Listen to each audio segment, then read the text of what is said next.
Welcome to this exam preparation video where I'll show you how to answer a question on DNA and chromosomes. This question looks at some stained chromosomes taken from a cell undergoing mitosis. We can see an image of the chromosomes as they appeared in the cell, and then arranged into homologous pairs.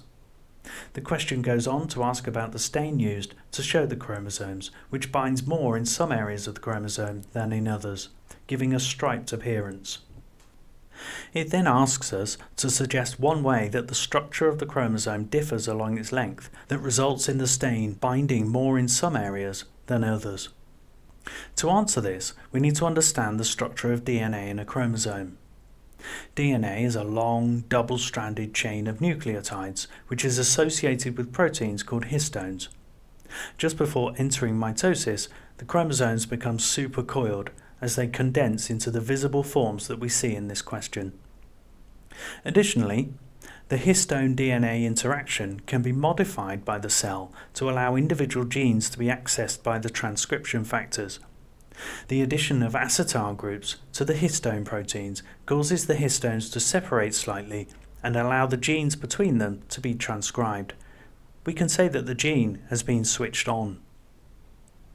Alternatively, cytosine nucleotides along the DNA length can have methyl groups attached to them, resulting in the DNA becoming more tightly bound to the histones, making transcription of the genes between them impossible. These genes can be said to be switched off.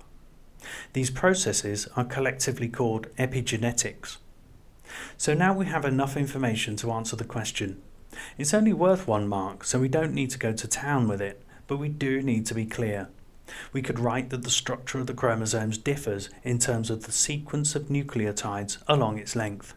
Or we could say that there are differences in the way DNA interacts with its histones as a result of methylation or acetylation, for example.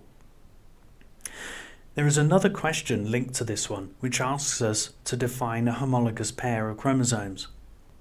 Humans have 23 pairs of chromosomes in each diploid nucleus. These are the homologous pairs. If we look at this image and get a reminder of where we get our chromosomes from, we can see that 1 chromosome of each pair comes from our father's sperm and 1 from our mother's egg.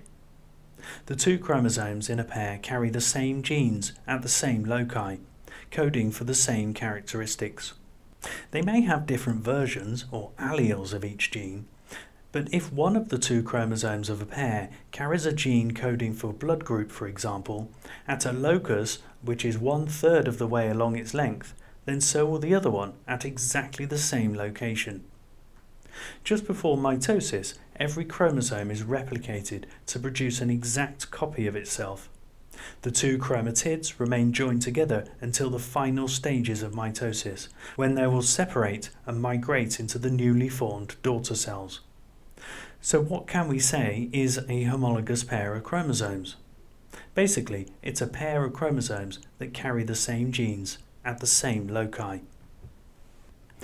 So that's it for now. Make sure you click the thumbs up and subscribe for future videos like these. Follow me on various social media for latest news or revision tips. Good luck with your revision and take care. Bye bye.